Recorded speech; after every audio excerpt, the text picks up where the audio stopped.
A 911 call leads a police officer into a dangerous standoff. Hey, get your hands up now! Get your hands up now! Get on the ground! Still watching the subject because I don't know if he's going to maybe attack me. Get on the ground now! Get on the ground! Maybe get closer and pull out a handgun. I was authorized to use deadly force at this time.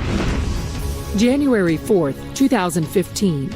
Officer Ben Luna, a 16-year veteran of the Duncanville, Texas Police Department, is on traffic duty when a call comes over his radio.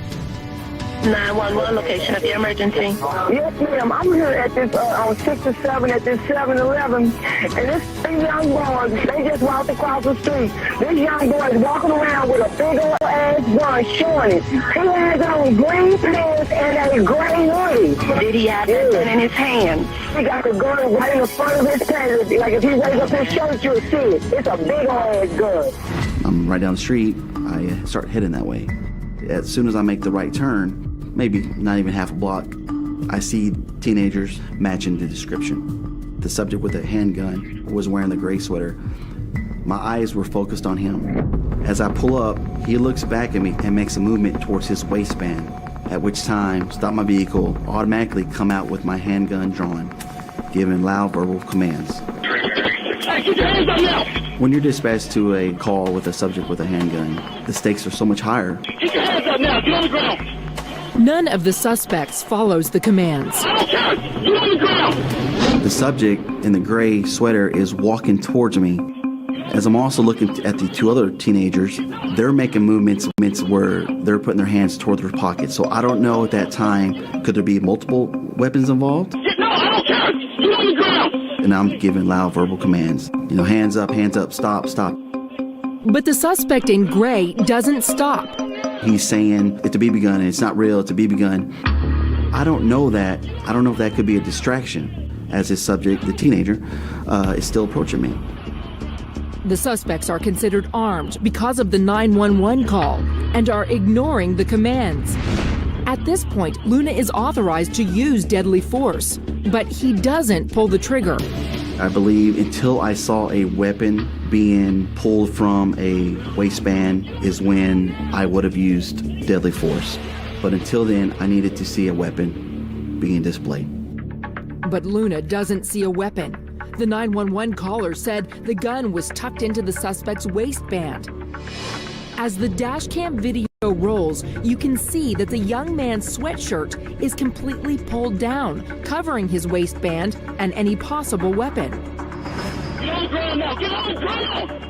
No, I don't care! Get on the ground! Two of the teens sit on the sidewalk, but still don't follow Luna's orders. Get your hands so I can see them! And I have to yell even louder to tell them, hey, you know, this is not a game. Keep your hands up. Don't move! Keep your hands up! And they still are putting their hands in their pockets. One had an iPod. You know, he's messed with the iPod. They weren't listening to me. Get on your stomach! Get on your stomach! But Luna keeps his cool and his finger off the trigger. There was never no anxiety. I knew my backup was down the road. I had several units coming, and I trust the guys that I work with to get there very quickly. Do not move, guys! You understand? A backup unit arrives less than a minute after Luna, and officers frisk the three suspects. The handgun was located in the teenager waistband who had on the gray sweater hoodie.